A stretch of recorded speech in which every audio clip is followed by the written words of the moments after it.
A major buzz is sweeping through the motorcycle community. Word has it that Honda is secretly developing something entirely new and unexpected. A V3 engine, a three-cylinder V-shaped configuration rumored to power a mysterious machine known as the Honda RCV850. The name RCV isn't just any random badge. For MotoGP fans, it immediately recalls the legendary RC211V, Honda's five-cylinder monster that dominated the early MotoGP years. Now, fresh rumors suggest that Honda plans to revive that spirit, this time in a smaller, lighter, and far more advanced form.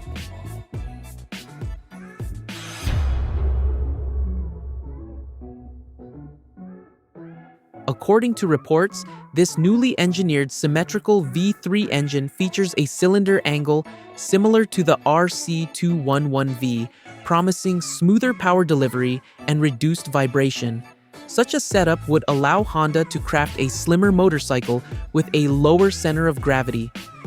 Perfect for an agile, razor-sharp sport bike. Some insiders even claim that Honda might integrate a supercharger or compact turbo system to maintain strong torque at low RPMs while keeping lightning-fast throttle response at higher speeds.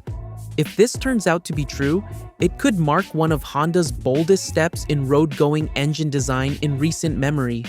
Interestingly, many have connected this rumor to the upcoming 2027 MotoGP regulations, which will lower engine displacement to 850 cubic centimeters.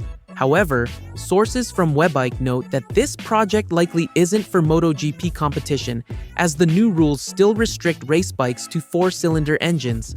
That means the RCV850 is more likely to appear as a production sport bike, perhaps a spiritual successor to the RC213V-S, or an all-new model targeting the mid-premium performance segment. If so, this move signals Honda's intention to redefine lightweight performance, creating something distinct, innovative, and yet unmistakably true to its racing DNA. Should these whispers prove accurate, the Honda RCV850 could become one of the most fascinating motorcycles the brand has built in years. So, what do you think? Could Honda's V3-powered RCV850 mark the technological rebirth of the RC211V era? Share your thoughts in the comments below, and don't forget to subscribe for more exciting updates from the world of motorcycles.